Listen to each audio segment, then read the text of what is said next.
Bismillahirrahmanirrahim. Assalamualaikum warahmatullahi wabarakatuh.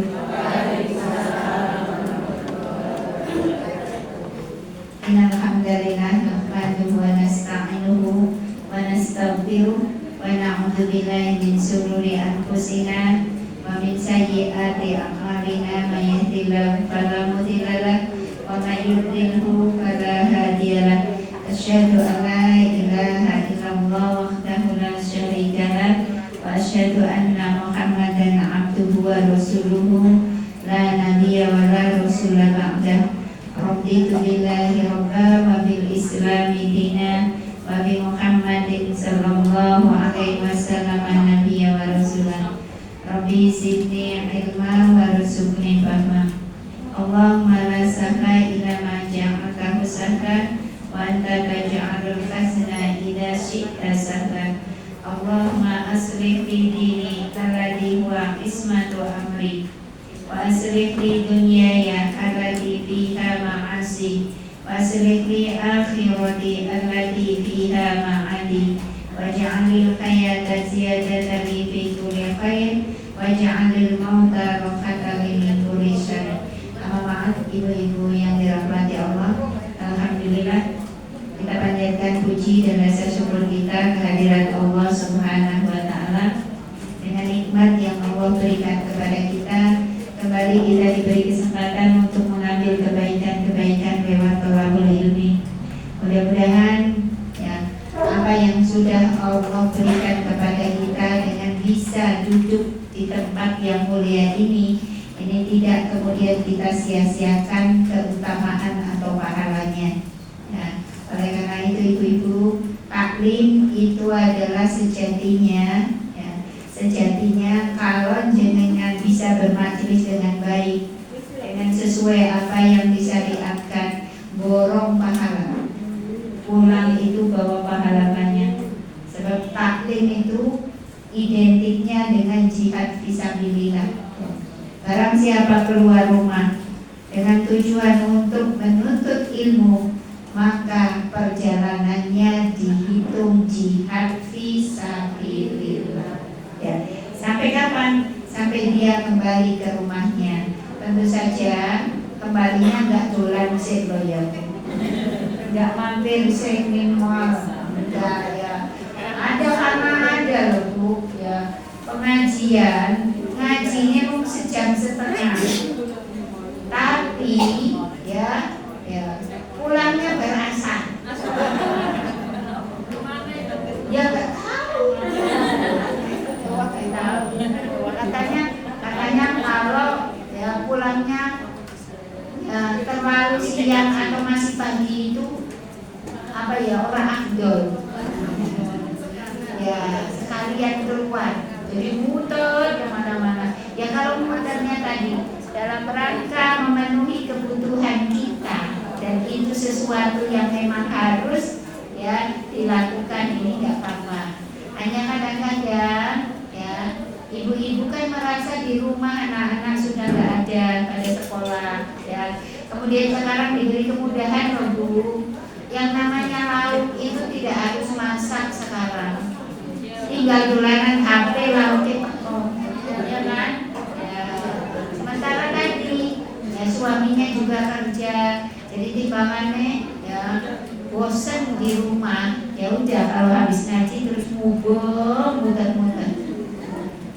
Nah ini ya tentu saja ya, tidak kita lakukan karena apa? Di dalam surat Al-Mu'minun disampaikan qad aflahal mu'minun, sungguh beruntung orang yang beriman. Ya, kemudian siapa mereka? Alladzina hum fi sholatihim khashi'un. Mereka adalah orang-orang yang ketika sholat khusyuk. Kira-kira khusyuk niku gampang apa angel? Angel. Dan ketika angel bukan berarti kita tidak berusaha ya Bu. Ya, kenapa? Karena Allah tidak menilai hasil, tapi Allah menilai usaha kita ya, dan pasti sudah Jenengan pernah atau sering mendengar bagaimana cara khusyuk sholat? Di antaranya ya, sholatlah seperti ini sholat terakhirmu, kan begitu? Kemudian ya, sholat ini dijadikan bahwa kita sedang menghadap Allah ya. Kemudian kita berusaha mengerti apa yang baca di dalam sholat kita. Tapi ya tadi bolak-balik ya dilakukan. Artinya kita berupaya untuk membayangkan ini adalah sholat terakhir kita. Ya pada saat membayangkan di sholat khusyuk, giliran ganti ya, gerakan ubah ya, ingat yang lain. Nah itu sholat kita ya. Kalau sahabat saja dulu ketika di zaman Rasulullah saat bertaklim ya, ada salah seorang sahabat ya, mendekati Rasulullah, wahai Rasulullah, sesungguhnya aku ingin menanyakan sesuatu, tapi aku malu, bingung aku. Ngomongnya bingung, karena apa malu? Apa yang kau ingin tanyakan? Katakan saja, kata Rasulullah. Apa yang dikatakan? Aku tuh malu. Ya, gak usah malu. Nah, terus kemudian akhirnya sahabat ini menyampaikan bahwasanya mau bertanya tentang kenapa ya aku kalau setiap sholat gak bisa khusyuk. Khusyuknya tuh sulit Bang. Begitu mendengar pertanyaannya seperti itu, tadinya kan sahabat-sahabat yang lainnya ini jenis kelompok. Tapi begitu tahu pertanyaannya begitu, ya si sahabat ini sambil menundukkan kepala, kemudian agak berbes ya bertanya kepada Rasulullah seperti itu. Ternyata yang lain, sahabat yang lain juga melakukan yang sama. Ternyata yang ditanya tadi, waduh, aku yang ngono. Nah, terus jawaban Rasulullah gimana? Luar biasa loh Rasulullah, memberi semangat, tidak kemudian memupus harapan. Karena apa? Ya tadi, ya, andaikan Rasulullah nek ngono ki berarti sholat ki ora enek nilainya di hadapan Allah kayak apa? Ya. Tapi tadi Rasulullah sampaikan, ya, ketika engkau berusaha khusyuk, ya, berusaha khusyuk, kemudian ada di dalam sholatmu itu saat dimana engkau terhubung langsung dengan Allah khusyuk, maka saat itu Allah memelukmu, memberikan kebaikan-kebaikan kepadamu. Meskipun setelah itu bubar meneh, kayak kita ngomong, ya kan? Iya itu loh jawaban Rasulullah.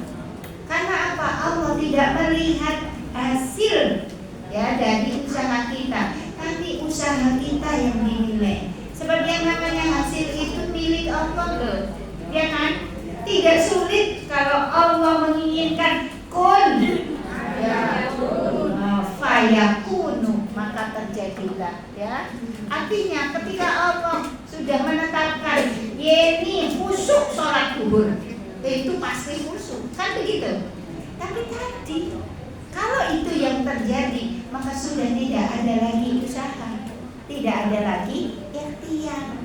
Nah inilah ikhtiar kita ya yang Allah kemudian nilai. Kemudian tadi yang kaitannya ya dengan perbuatan yang sia-sia itu diantaranya adalah di ayat yang berikutnya ya. Tadi kan alladzina qad aflahal mu'minun, sungguh beruntung orang yang beriman. Siapa mereka? Alladzina hum fi sholatihim khashi'un.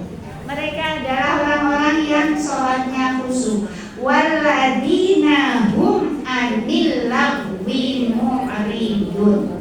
Dan orang-orang yang tidak melakukan perbuatan yang sia-sia. Tadi kan kaitannya ngajinya sejam setengah, mulai ngaji berasal. Ya, lah ngopo? Ya, nah. Nah, kalau tadi ya ada yang ngomong, lah kan perlunya oke, iya boleh kalau itu sesuatu yang memang dibutuhkan. Tapi seringkali gara-gara tadi di rumah rumah nggak ada anak-anak, nggak ada suami, terus kemudian nanti lauk untuk makan tinggal gosen, ya kan? Ya, ini akhirnya apa? Dia kemudian jalan-jalan cuci mata. Kalau begitu gimana? Inilah mu'ridun, ya. Dia melakukan perbuatan sia-sia. Coba bayangkan kalau dia pulang ke rumah. Kan kodratnya wanita itu terikat dengan pekerjaan rumah. Orang ketang nyapu, orang ketang resik-resik, ya kan? Ya, kalau sudah semua Bu itu dikerjakan oleh pembantu. Ya, saking wis kabeh ya cukupi sama suaminya, berarti dia punya ya kesempatan untuk bisa menambah ilmu agamanya. Tadi yang disampaikan apa? Dibuka. Nah, ibu-ibu juga punya kewajiban. Nek bar ngaji kaya ngene dibuka, Bu. Ojo bar ngaji ditutup ketemu ning kosasi sesuk. Bubar. Makanya banyak loh ya ibu-ibu yang curhat ke saya begini, aku ki ngaji tahunan ya. Malah bareng loh zaman dhisik karo jenengan. Ngaji ning jenengan ya masih ngaji, aku ya masih ngaji. Ning jenengan saiki iso ngekeki aku kok ora iso pripun.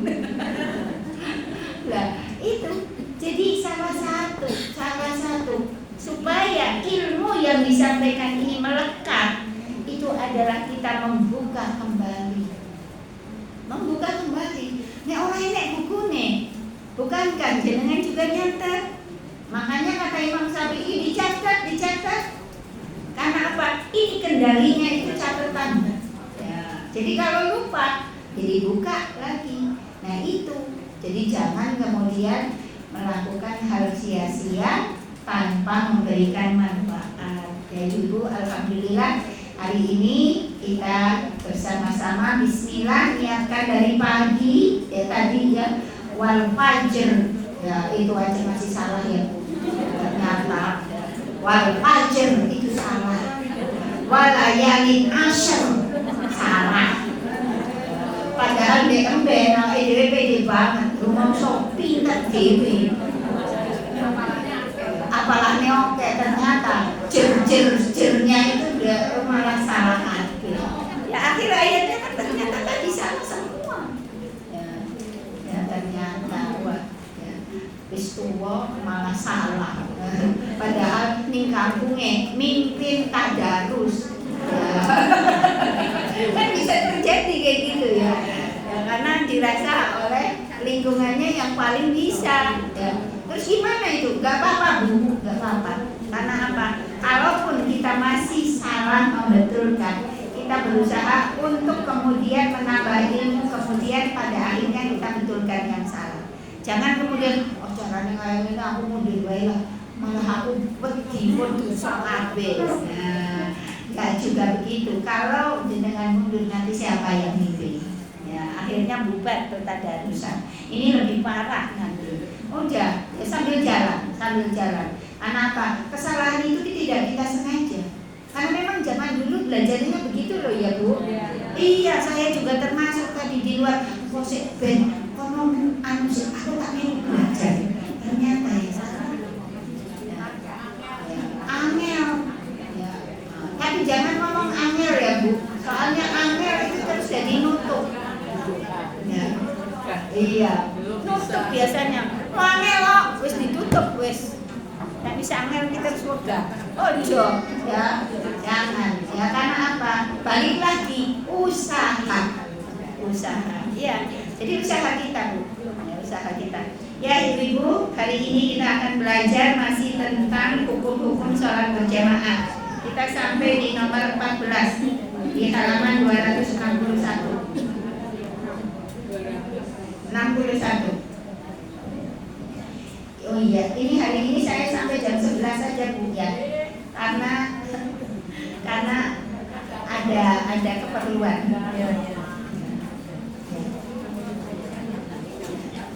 Yang ke-14, sholat wanita yang menjadi makmum masbuk atau makmum terlambat ya. Yang pertama, mengikuti sholat bersama imam sesuai keadaan imam pada waktu itu untuk mendapatkan keutamaan sholat jamaah. Apabila engkau masuk ke dalam masjid ketika orang-orang sedang mengerjakan sholat, maka segera mengikuti jamaah sholat berjamaah dengan imam sesuai keadaan imam pada waktu itu. Ya. Walaupun dia sedang tasyahud, duduk tasyahud akhir sebelum salam. Ya, jadi jangan gara-gara dia duduk sudah terakhir tasyahud akhir, kemudian tinggal salam lah. Ini warpo dua orang kuno. Ya, iya kan? Iya kan? Ya. Bagi 11 toh.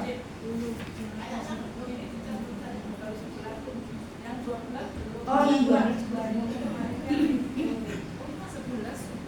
Belas sudah ya, Pak? Sudah.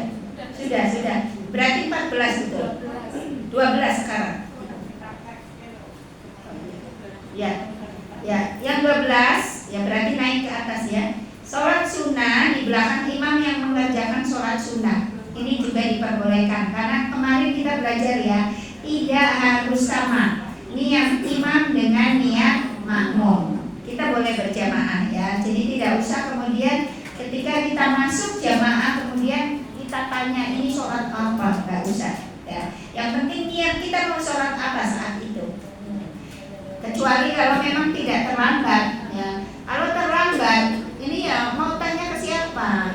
Ke orang yang di depannya ya, dan malah kata.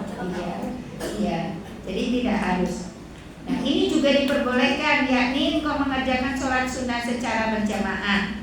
Nah di sini biasanya sholat sunnah berjamaah itu adalah sholat sunnah selain sholat rawatib ya Bu. Karena sholat rawatib itu biasanya kan tergantung dirinya mau sholat rawatib kapan ya. Nah ini ya. Ini dalilnya ya. Ini Nabi SAW pernah berjamaah dengan Anas bin Malik dan ibunya, serta bahwa Nabi SAW mengerjakan sholat malam pun secara berjamaah bersama Ibnu Abbas dan pada waktu yang lainnya bersama Hudzaifah ya. Nah ini jadi inilah yang melatar belakangi sholat sunnah juga boleh dengan berjamaah. Biasanya sholat duha ini berjamaah terutama untuk anak-anak ya, anak-anak sekolah sebelum mulai pelajaran ini diminta untuk sholat duha berjamaah. Kemudian sholatul lail seperti taraweh yang sering ya, tahajud juga boleh berjamaah kalau ada temannya. Ini tentu saja jauh lebih baik nilainya ya. Apalagi ya dengan berjamaah ini kemudian kita bisa menikmati ya, bacaan-bacaan dari imam ya yang lebih panjang. Ini lebih baik ya. Nah kemudian yang ke-13 tidak boleh mengganggu sholat orang lain dengan bacaan Al-Quran dan takbir. Ini juga harus kita pahami bahwasanya ketika kita ya berada di satu tempat, di masjid misalnya, atau di tempat yang memang itu dipakai untuk sholat musolah ya, ini berupaya untuk tidak mengganggu kondisi satu dengan yang lainnya, meskipun ya dengan membaca Quran. Jadi kalau ada orang sholat, pada saat itu kita membaca Quran, maka bacaan Al-Quran kita lirihkan. Nah, jangan kemudian tidak dilirihkan. Lah salah wong aku dhisik kok sing maca dene teko. Lah ini kadang-kadang orang kita itu malah diingatkan malah nyalah-nyalahke ya. Ya, nyalah-nyalahke. Ini ya tidak ya. Kalau kita tahu ilmunya tentu saja segera kita lirihkan ya. Kalau bisa cuma sekedar ucapan gerakan bibir saja, kan bisa begitu ya. Karena apa? Karena kita tidak boleh mengganggu orang yang sedang sholat dengan suara kita. Apalagi cuma sekedar ngobrol. Kadang-kadang yang masih sulit ini loh ya. Ini saya sholat, ini ngobrol. Akhirnya apa? Sholat kalau promoke ngobrol. Itu sebuah kepastian. Kenapa mau tidak mau yang namanya telinga itu fungsinya mendengar. Kalau telinga kita normal, otomatis ya, jangankan khusyuk, moco bingung kok. Iya, karena tadi ngobrol. Ya, oleh karena itu Rasulullah tidak mengajarkan ya, ketika ada orang yang sedang sholat, kemudian yang lain zikir dengan berjamaah, sejatinya itu tidak diajarkan. Ya, kenapa? Ya tadi, ya, yang ikut sholat berjamaah itu tidak semua ikut imam kan? Ada yang masbuk. Sementara kalau masbuk setelah salam apa? Sholat meneruskan, ya kan? Nah ini zikir, la ilaha illallah. Akhirnya mau Al-Fatihah bisa lali.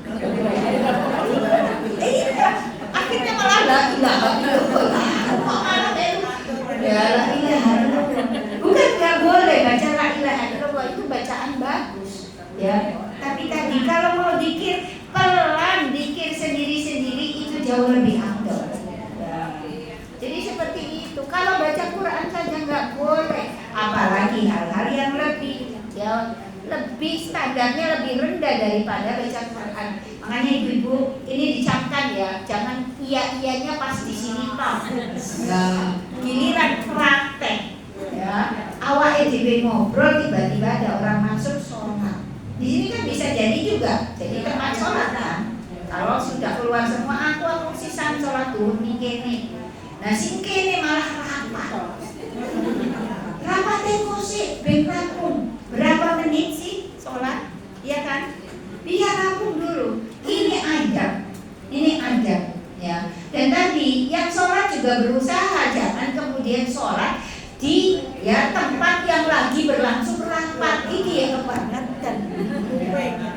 Ya berupaya cari tempat. Kalau di sini untuk rapat berarti di ruangan sebelah. Supaya apa? Supaya tidak mengganggu yang rapat, kitanya juga tidak terganggu. Sebab yang namanya sholat itu butuh konsentrasi loh, butuh konsentrasi. Ini juga ada sebagian masjid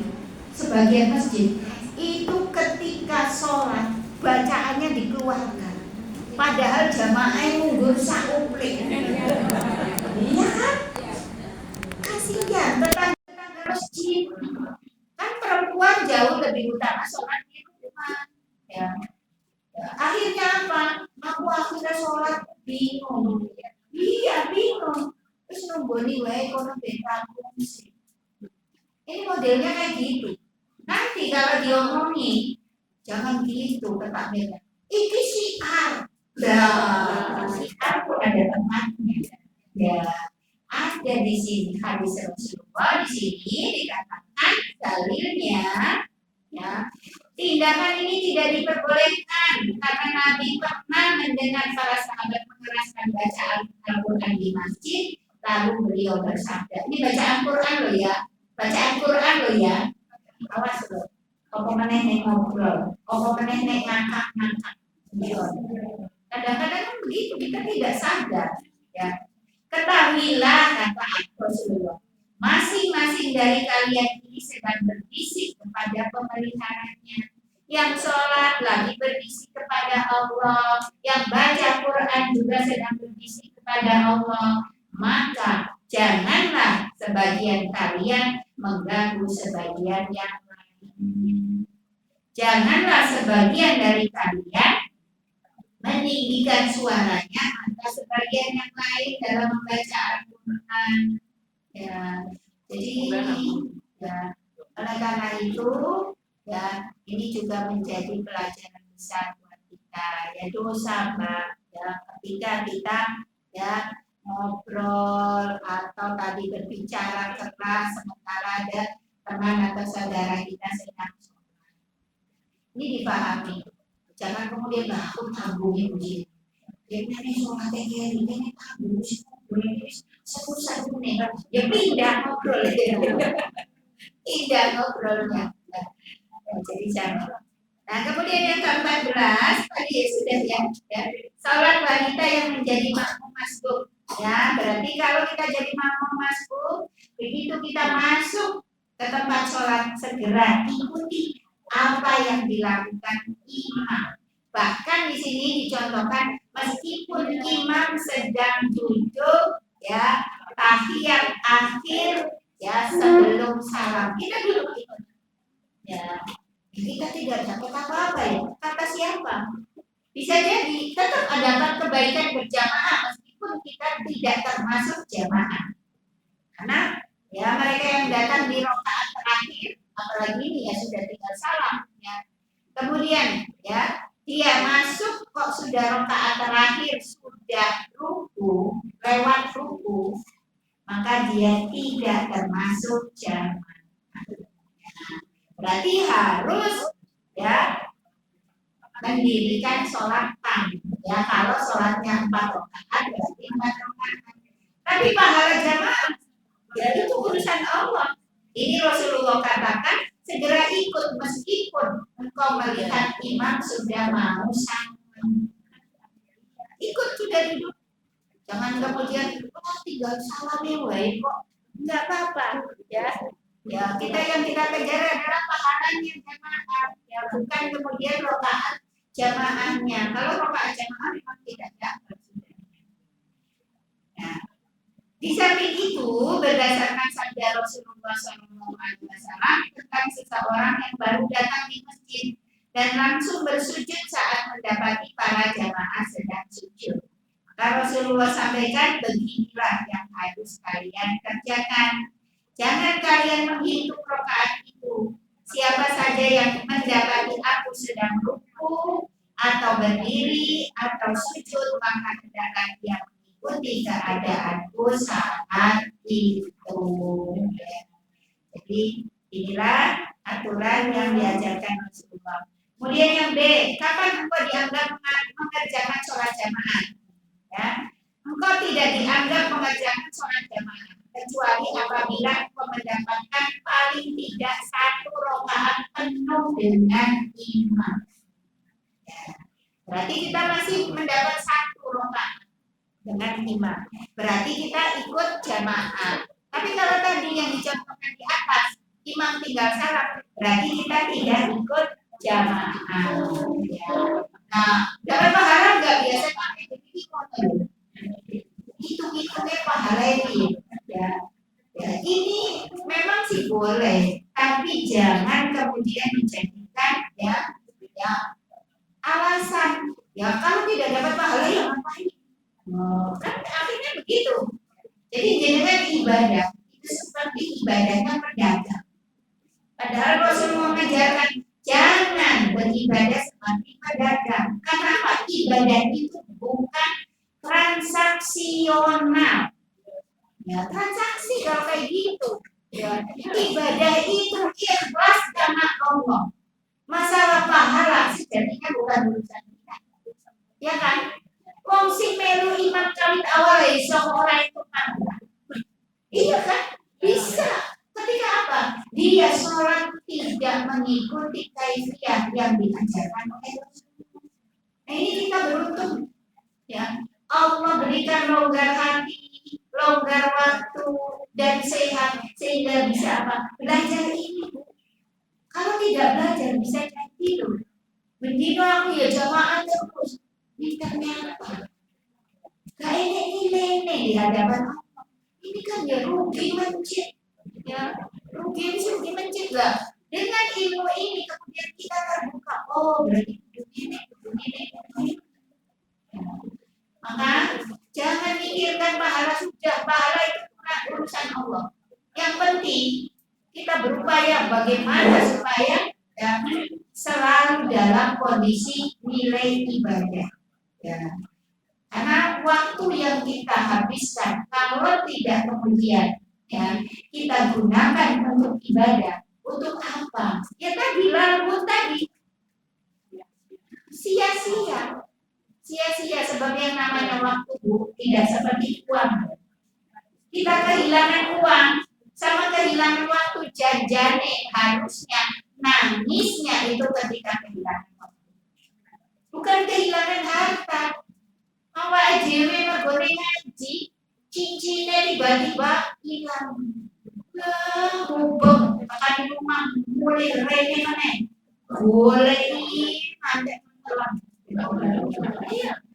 Orang ini ngantek mimpi nangis, ya nangis ke cincin kenang-kenangan bocor. Cincin ya beli tunangan.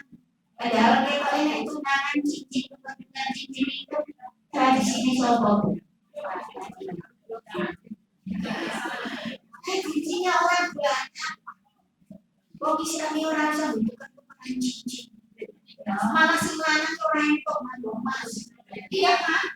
Iya, kalau menurut Islam kan gitu. Tapi ya gimana ya? Ngomongin orang ya gampang-gampangnya.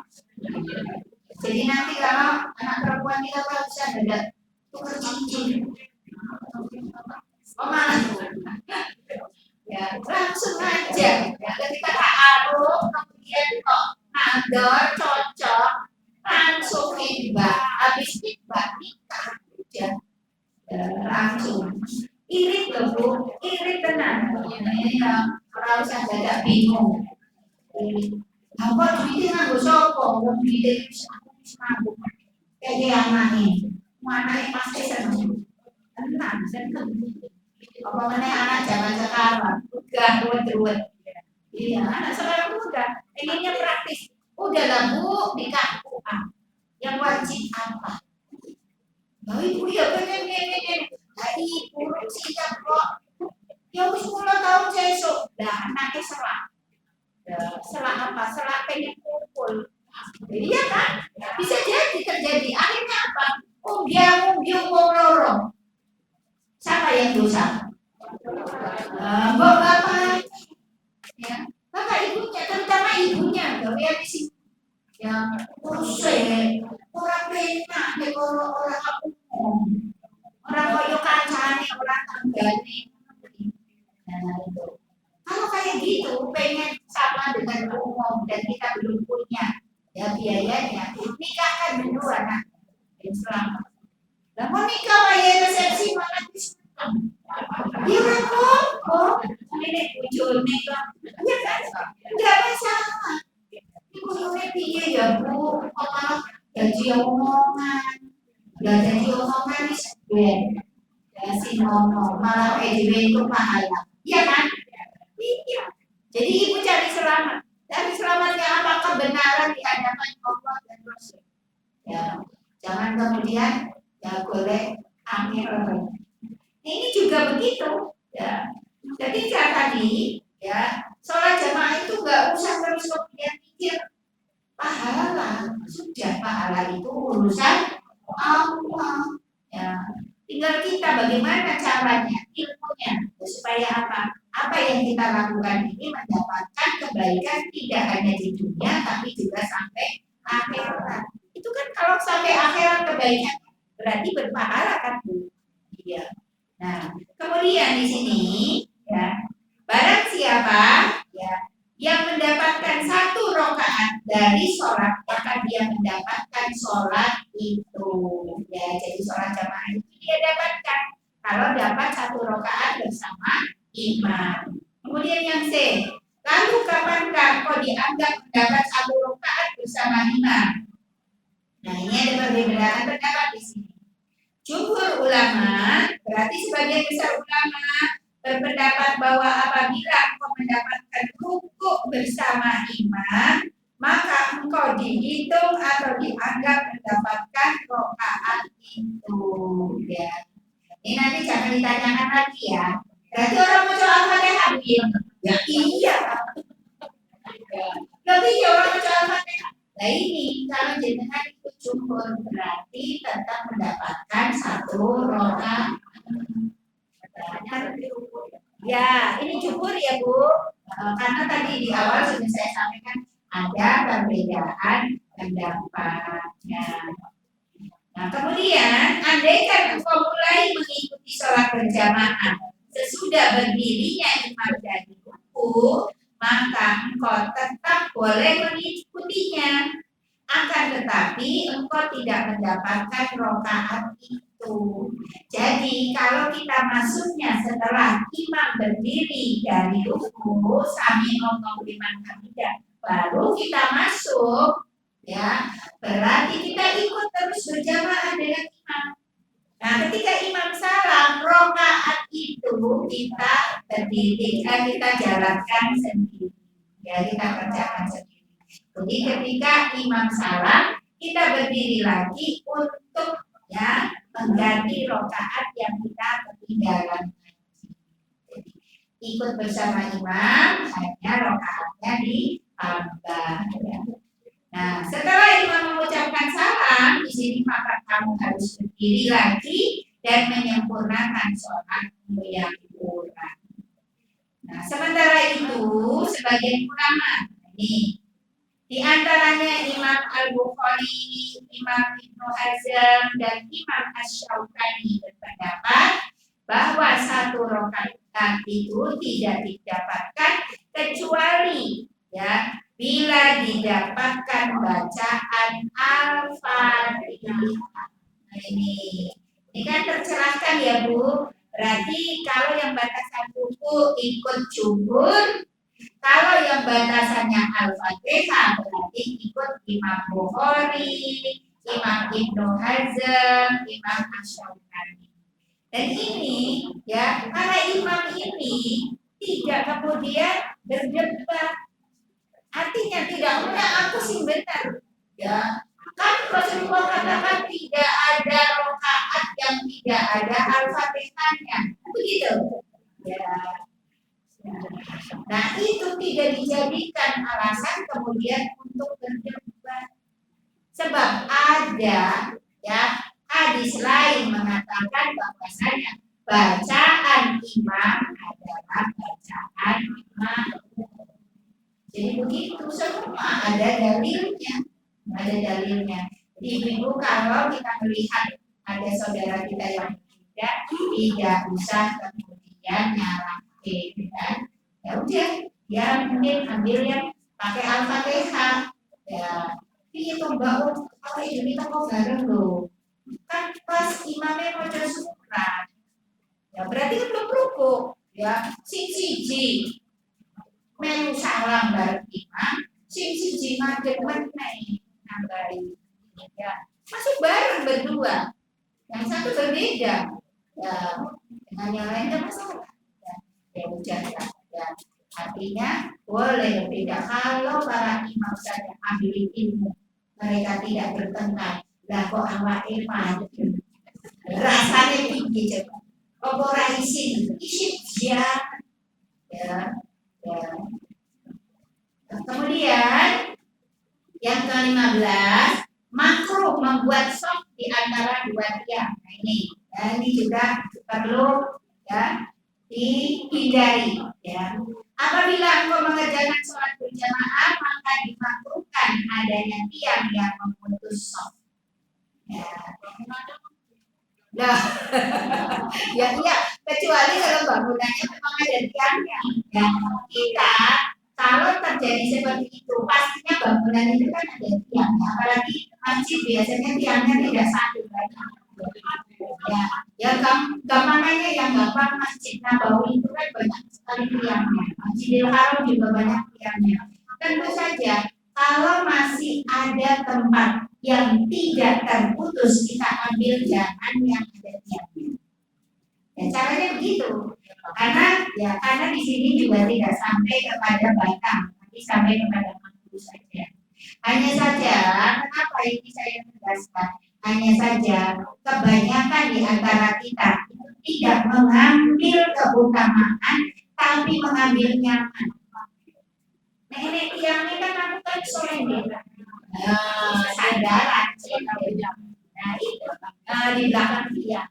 Jadi begitu. Nah ini jangan sampai dijadikan alasan. Ya kalau memang tadi kita bisa mengambil yang tidak ada tiang, itu jauh lebih utama. Ya, jadi lebih utama. Nah, di sini dikatakan dari Muawiyah bin Qurrah, ya, dari ayahnya dia berkata, pada masa Rasulullah SAW kami dilarang membuat shaf sholat jamaah di antara dua tiang, dan kami benar-benar dijauhkan darinya. Dan ini berlaku khusus sholat jamaah saja. Adapun jika kita mengerjakan sholat sendirian, maka tidak mengapa menunaikan sholat di antara tiang-tiang itu. Karena Nabi Shallallahu Alaihi Wasallam tatkala masuk ke dalam Ka'bah, Ibnu Umar bertanya kepada Bilal, di mana beliau melakukan sholat di antara dua tiang bagian depan. Ya. Ada yang sudah pernah masuk ke dalam Ka'bah? Ya, biasanya yang masuk itu orang-orang istimewa. Ya, presiden-presiden di Indonesia itu insya Allah hampir semua sudah pernah masuk ya ke dalam Ka'bah dan sholat di dalam Ka'bah. Luar biasa ya. Awak ini melakukan iso nikmat dalam Ka'bah, tapi mengerti hijri Ismail. Karena Pak hijri Ismail itu dulu bagian dari Ka'bah. Makanya kenapa hijri Ismail tidak boleh ditinggikan? Ya, karena kalau ditinggikan, ini ya orang-orang nggak paham, orang-orang nggak punya kesempatan untuk bisa masuk ke dalam Ka'bah. Ya, nah ini dengan adanya hijri Ismail itu tidak ditinggikan, ini malah justru memberi kesempatan orang-orang yang berikutnya untuk bisa sholat di dalam Ka'bah. Nah, ada sunnah di situ, ya, sholat di hijri Ismail. Tapi tentu saja tidak memaksakan kehendak, karena yang pengen sholat di situ yang ya oke banget. Sementara awak ini kecil, sak gede mau Indonesia kecil. Apa mana kayak punya gede bisa. Jadi ya tadi tidak usah memaksakan diri karena ini sekedar sunnah saja. Karena kita juga harus memikirkan kondisi keselamatan dan keamanan diri kita. Nah, itulah beberapa catatan tentang hukum-hukum sholat berjamaah. Sekarang hukum wanita pergi ke masjid.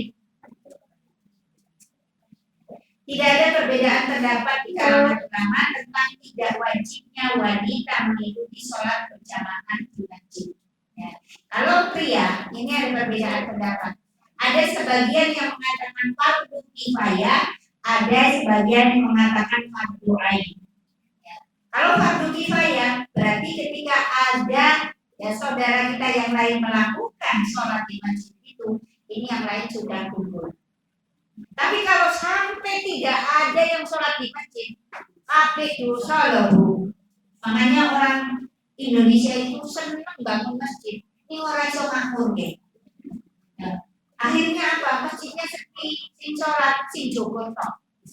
Sing adan, sing komat, sing imangi. Wah, kali karo anaknya atau karo mantune kan gitu.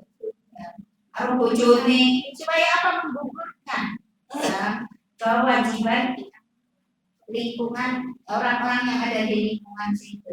Nah, kemudian ada lagi sebagian sahabat mengatakan, sebagian ulama mengatakan fardu ain. Berarti kan ini wajib. Wajib karena fardu itu wajib, ain itu setiap jiwa, setiap diri. Ya. Kalau fardu kifayah kan tadi ketika ada 1-2 orang yang sudah melakukan, maka yang lain sudah gugur. Ya. Ini. Oleh karena itu, ya, untuk wanita maka boleh ikut berjamaah, boleh tidak. Bahkan, ya, wanita itu sebaik-baik sholatnya adalah di rumah. Bayangkan kalau rumahnya dekat masjid, kemudian tadi masjidnya setiap kali sholat berjamaah, suaranya keluar, bingung, ya, bingung. Ini masjid-masjid banyak sekarang modelnya. Nah di sini meskipun tadi tidak diperkenankan, ya, tidak diwajibkan, akan tetapi para wanita diperkenankan keluar dari rumah untuk berangkat ke masjid. Ya. Ya. Banyak dalil menyatakan para wanita di masjid para wanita ya melakukan sholat di masjid pada masa Rasulullah. Ya, dan mereka mengikuti sholat berjamaah di belakang beliau. Ya, dari Aisyah dia berkata, mereka para wanita mukminah ikut mengerjakan sholat subuh bersama Rasulullah SAW dalam keadaan tubuh mereka berselimut kain. Jadi betul-betul tertutup, ya. Nah, kemudian mereka segera pulang kembali ke rumah sudah selesainya sholat, sehingga tidak ada seorang pria pun yang mengenali mereka karena suasana masih gelap. Ya. Kalau dulu kan gelap, belum ada listrik, lampu. Ya sekarang awas kalau pergi foto ya, terang. Lebih dari itu, dalam sebuah riwayat disebutkan bahwa seorang wanita pernah menginap di masjid dan ada pula seorang perempuan yang menyapu masjid. Ya, jadi boleh wanita tinggal di masjid atau berjamaah ke masjid. Nah, kemudian seorang wanita harus minta izin suaminya ketika hendak pergi ke masjid dan seorang suami tidak boleh melarangnya. Kadang-kadang triknya ibu-ibu. Sebab apa? Kita tahu yang wajib berjamaah di masjid adalah apa? Nih, ya. Kita menyampaikan ini kepada suami. Suami kemudian mau mengakui orang sama kita. Ceramah Pak, aku mau menyampaikan nasihat. Dan tadi masih banyak Bu para bapak-bapak yang kalau diminta ke masjid itu hamile, koyo diganduli, masih ganduli masih sikile. Nah itu pikir. Padahal masjidnya membuat rumah dari rumah. Ada gemanjang.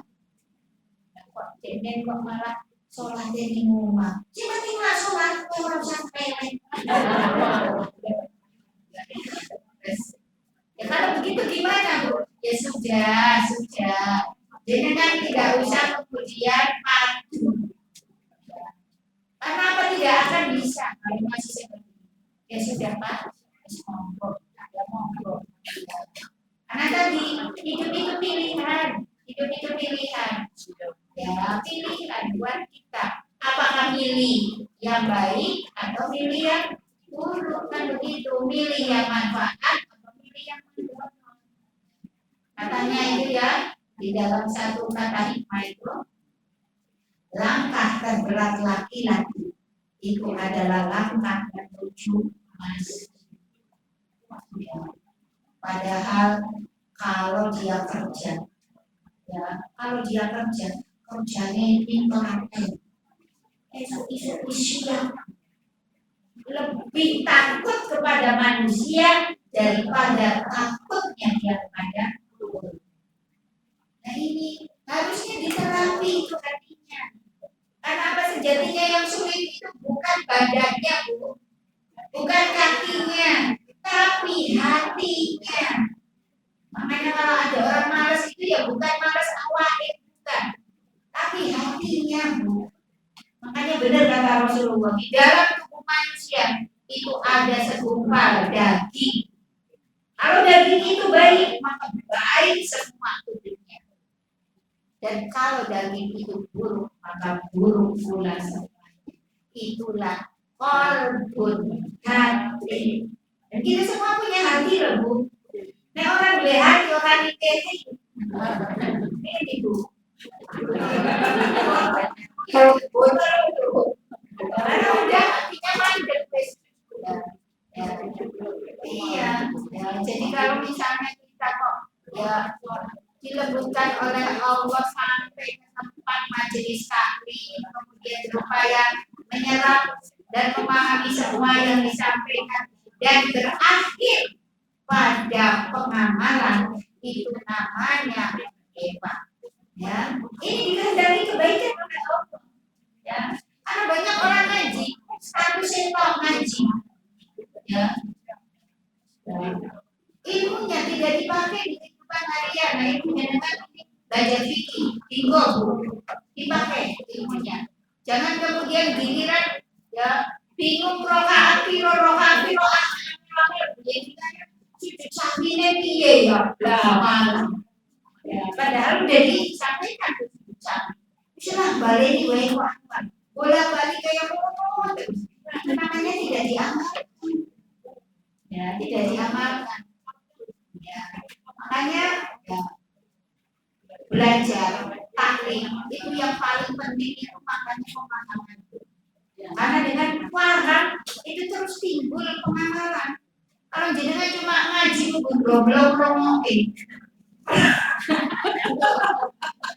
Rangkum ngaji, bu ngajinya mau ya mau ngaji tidak ngomong ada ngomongnya saja. Itu terus kepiye ya.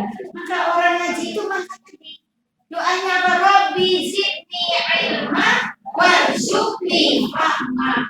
Amin. Tahu bu artinya? Orang muda. Rabbi wahai Rabbu zidni tambahkan padaku ilmu warzuqni dan berikan rizki kepada fahma kefahaman. Ya, jadi rizki itu tidak hanya berupa uang, ya, tidak berupa harta, tapi faham itu rizki besar. Karena dengan faham akhirnya apa? Kita mengamalkan. Kalau kita mengamalkan ilmu yang didapat dari hasil ngaji, ini berarti surga terbuka. Makanya barang siapa dikehendaki kebaikan oleh Allah di dalam hadisnya, aku fahamkan dirinya tentang diri agama. Bukan fahamkan tentang ilmu dunia, tapi difahamkan tentang ilmu agama. Nah, kita sudah diberi nih fasilitas oleh wanita Islam pengajian. Pengajiannya setiap apa? Senin. Ya bisa jadi juga ada pengajian di tempat lain. Ini fasilitas. Dan kita diberi sehat, diberi hati yang tergerak oleh Allah. Sehat aja belum cukup ketika apa? Hatinya enggak tergerak. Ya. Yang penting itu hati, Bu. Nah, kalau hatinya tergerak, rodo pilek sidik mangkat. Iya, jadi mari ketemu teman. Iya kan, Bu, sering kali ada yang seperti itu.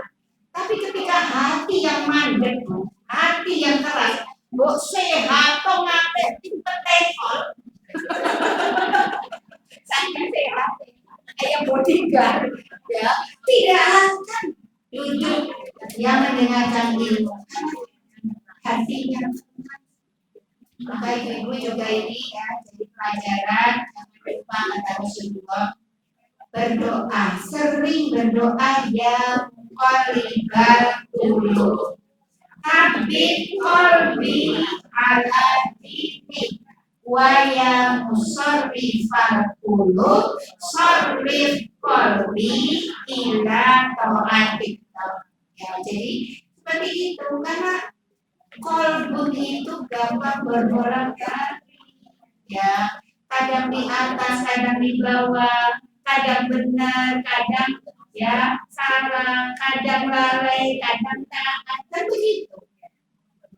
Maka ketika sujud itu minta kepada Allah untuk ditetapkan selalu hati kita dalam Islam, ya, kemudian diarahkan dalam ketaatan. Ya, jadi itu ya. Terus kemudian di sini dikatakan di sini mereka yang para wanita itu berjamaah sholat subuh bersama Rasulullah pulang dalam kondisi setelah selesai sholat dan waktu itu tidak ada laki-laki yang mengenalinya. Berarti ini juga pelajaran buat kita. Ketika kita ingin sholat berjamaah dengan bapak-bapak, maka ibu-ibu kalau bisa dan memungkinkan, ya, rumahnya dekat dengan masjid, maka datang saat iqomah. Itu yang benar. Nanti pulangnya itu ketika salam selesai langsung pulang. Ya, jangan pikirnya di rumah, sholat sunnahnya di rumah. Itu yang lebih afdal. Tapi kalau rumahnya jauh, agak jauh dari masjid, tentu saja ya jangan masuk koma, masuk terus nanti. Ya, jadi itu. Karena ada keistimewaan juga ketika kemarin bertakbiratul dengan berakhir dengan imam. Ya, ada keutamaan. Ya. Ya, jadi kalau memungkinkan makanya tadi, kalau tidak memungkinkan, ya datang ya agak awal. Kemudian segera menyendiri. Jangan kemudian jadi among tamu dan malah among tamu. Monggo Pak, Wah, lagi stres itu. Iya, jangan segera ya bergegas menuju ke tempat wanita. Kemudian tidak juga mengeraskan suara. Ketika sudah di masjid, kita tidak boleh melakukan hal sia-sia. Yang dilakukan pertama sholat tahiyatul masjid. Kemudian setelah selesai sholat, belum ya menunggu sampai iqomah sebelum sholat jamaah ditegakkan, kita boleh sholat lagi, sholat lagi, sholat lagi. Itu sholat sunnah, ya menunggu antara ya setelah sholat dan menunggu sholat. Ya setelah sholatnya apa? Ya sholat tahiyatul masjid. Terus menunggunya apa? Sholat fardu, sholat intidor. Intidor, sholat menunggu sholat. Nah ini boleh ulang balik, salam lagi, berdiri lagi. Nah bisa jadi kan ada jeda waktu misalnya 20 menit. Ya, ini kan bisa untuk 2 kali salam ya. Atau 3 kali salam kalau sholatnya dengan ya surat pendek-pendek. Ini kan luar biasa dan ketika itu dilakukan itu pahalanya besar.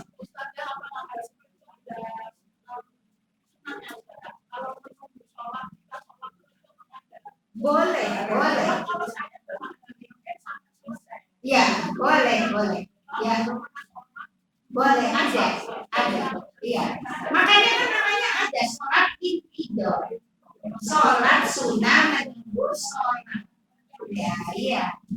Ya, boleh ada. Coba nanti Bu hari ini di Google ya, sholat intidor. Ya, intidor. Nanti kan keluar di sini.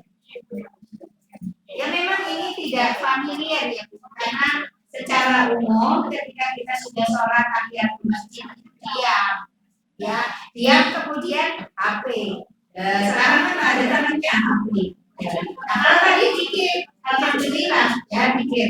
Karena apa? Dikir menunggu sholat itu dihitung sholat. Dihitung sholat juga. Ya.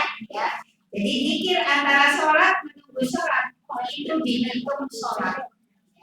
Kalau dikirnya di dalam sholat, artinya dia dirinya sholat, ya diperbolehkan. Ya. Karena seperti itu. Ya.